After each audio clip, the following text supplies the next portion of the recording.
Good morning everyone. आज हमारी यात्रा को 11वां दिन हो चुका है और 20 सितंबर 2024 भी हो चुकी है। इस वक्त हम हैं जनकपुरी के यहाँ पर, जहाँ पे मैया सीता का जन्म हुआ था।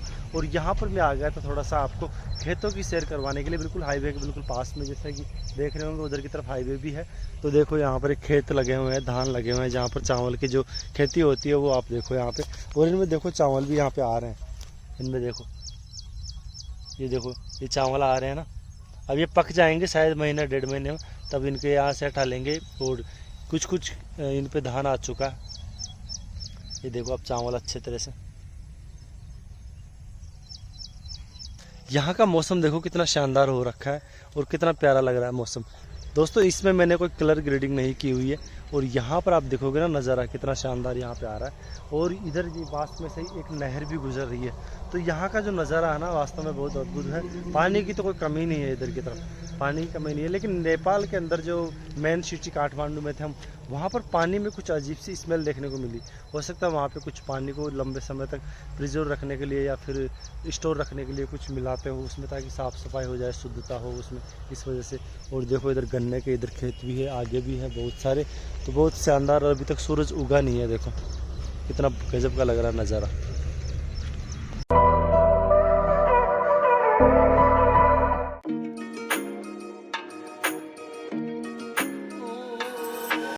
जनकपुरी में ये शिव जी का मंदिर है, यहाँ पर रुके हुए हैं हम। और कुछ देर के लिए, करीब आधा घंटे के लिए रुके होंगे। इसमें चाय बनाने के लिए रुके थे हम। तो 1200 रुपये हमसे चार्ज लिए गए।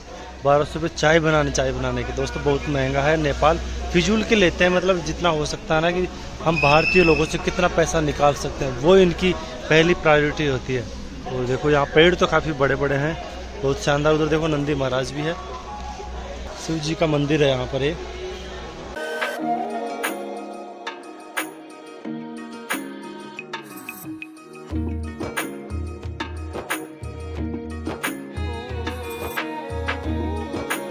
हमें इंसानों की गलतियों के कारण ऐसे बेजुबान जीव जंतु जानवर लाखों की संख्या में हर साल मारे जाते हैं। ये बेजुबान ये थोड़ी ना समझते हैं कि इसके अंदर हमें ये इंसान प्रजाति हमें क्या खिला रही है, या फिर सड़क के ऊपर से गुजरने वाले साधन हमें मार करके रौंद करके निकल जाएंगे। हम तो यहाँ पर इनके द्वारा दिए हुए भोजन को खाने के लिए, इस पापी पेट की भूख प्यास मिटाने के लिए हम सड़क पर आते हैं। हमें न जाने कौन सा साधन कब रौंद करके निकल जाए, न जाने हमारा कौन सा निवाला आखिरी हो जाए। इन बेजुबान जानवरों को सड़क के ऊपर ऐसे फेंक करके दाना नहीं डालें। आप जाइए साइड में एकत्रित करके एक जगह पर इनको भोजन दीजिए। अगर आप फेंक करके इनको खाना खिलाते हो तो आप पुण्य का काम नहीं कर रहे, पाप कर रहे हो। आपके फेंके हुए भोजन की तरफ ये भागे दौड़े चले आते हैं और तुरंत ही अगर कोई साधन निकल जाता है तो न जाने ये कब उसके नीचे आ जाते हैं। ऐसे हर साल लाखों की संख्या में ऐसे जीव जंतु मारे जाते हैं। जनकपुर के अंदर आज हमारा यहाँ पर स्टे है, यानी कुछ देर के लिए तो रुकना होता है, दिन भर के लिए नहाना धोना और फिर मंदिर में दर्शन करने के बाद में खाना खाने के बाद में निकल जाते हैं। लेकिन देखो इसके सामने का जो दृश्य है ना, देखो कितना शानदार। यहाँ पे कोई कुंड है और यहाँ पे लोग नहाते भी हैं। देखो चारों तरफ बहुत शानदार नज़ारा आ रहा है यहाँ का।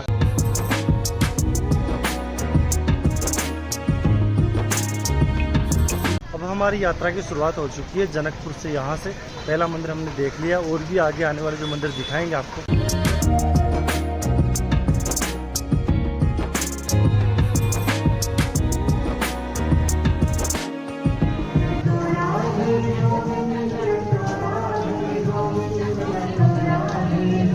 स्वर्ग द्वार का ये मंदिर है, यहाँ पर बाबा भूतनाथ महादेव का। ये देखो शिव जी की कितनी बढ़िया तस्वीर है।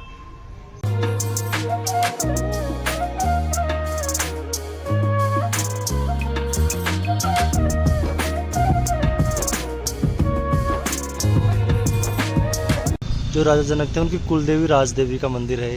चलते हैं अंदर की तरफ। ये जो अभी मंदिर देखा है राजा जनक की कुलदेवी का मंदिर था। मैया सीता जी का महल है, राजा जनक जी का महल है। देखो कितना शानदार है, पूरा वाइट कलर का इसको किया हुआ। देखो बहुत ही शानदार है। अंदर भी लेकर के चलते हैं आपको।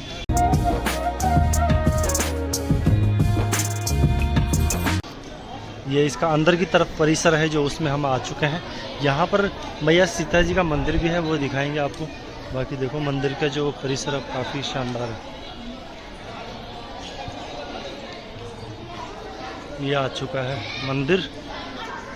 और इसकी देखो बनावट कितनी गजब की है, पेंटिंग बहुत प्यारी की हुई है इसके ऊपर। इधर की तरफ से इसका एक दरवाज़ा ये भी है। और अब हम लेकर के चलते हैं अंदर।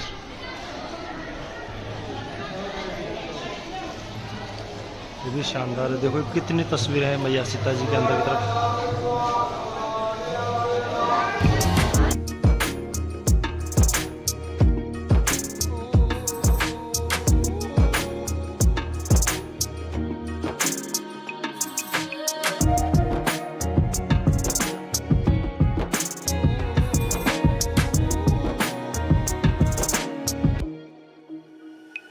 नीचे और है यहाँ पे बेसमेंट में, उसको भी देखेंगे।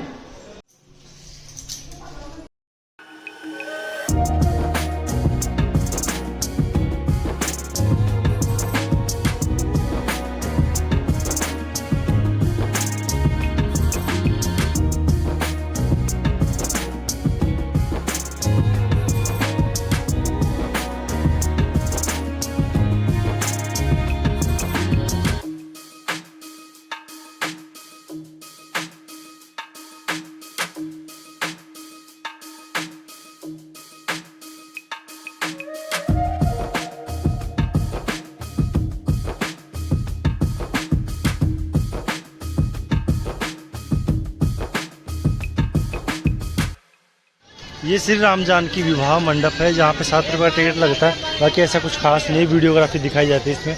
मोस्टली यहाँ पे जनकपुर में जितने भी मंदिर हैं सभी के आगे ऐसे कुंड बने हुए बहुत बड़े बड़े सारे। अब तक मैंने 5 कुंड तो देख चुका हूँ यहाँ पे। राम जी के द्वारा मारा गया बाण, उससे अवतरित हुई है बाण गंगा। इतना बड़ा इसका क्षेत्र, बहुत बड़ा है ये भी।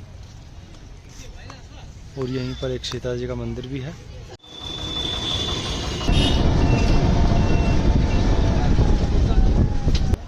ये है जो कुंड है, इसको कहते हैं दशरथ कुंड। और हमारी जो दूसरी बस है वो उधर की तरफ खड़ी हुई है। तो देखो कितनी सारे यहाँ पे बसें खड़ी है और कितने यहाँ पर लोग हैं। इसी में नहा रहे हैं, स्नान कर रहे हैं। हालांकि मैं तो इसमें नहीं नहाया, लेकिन ठीक है, पानी स्वच्छ है, साफ़ है। और ये कितने गहरे हो सकते हैं कोई अता पता नहीं इनका। तो रिस्क है थोड़े थे, अगर इनमें घुसने में तो रिस्क ही रहता है। नेपाल के जनकपुर में राजस्थानियों की दर्जनों भर बसें एक साथ खड़ी थी। सभी लोग ग्रुप वाइज चलते थे और एक साथ निकल रहे थे। रास्ता सकड़ा होने के कारण हमारी जो बस है उसका कुछ हिस्सा एक पेड़ के टच हो गया।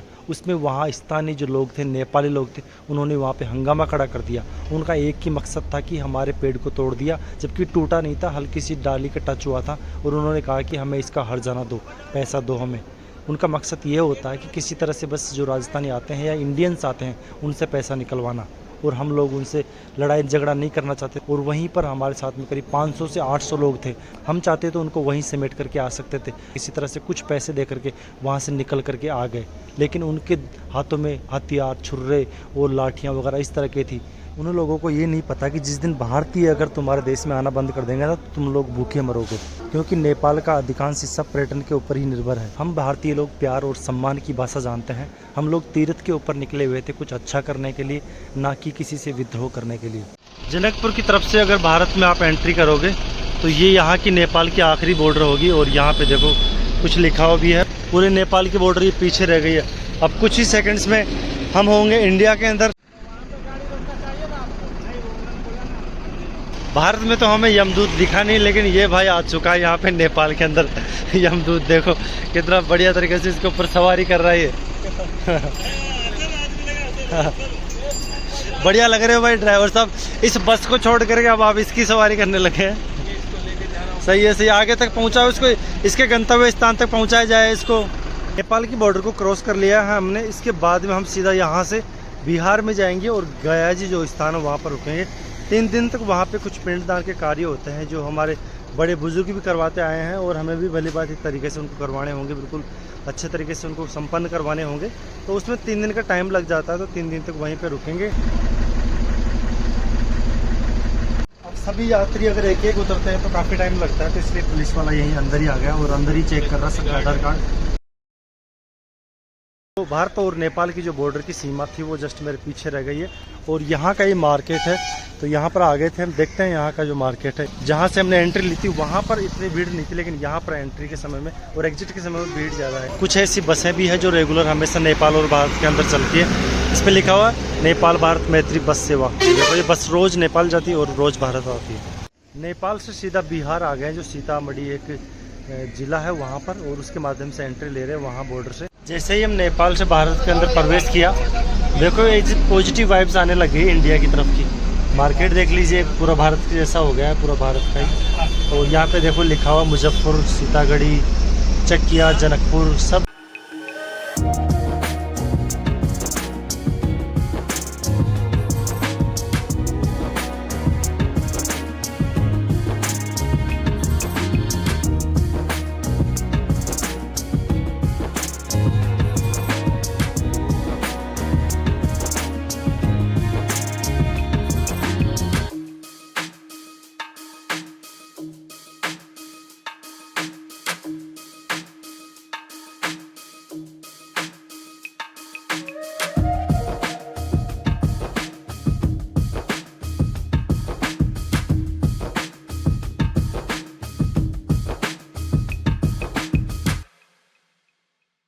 इस वक्त हम पहुंच गए हैं सीतापुर, बिहार के अंदर सीतामढ़ी इलाके में, जहां पर मां जानकी की जन्म स्थली है।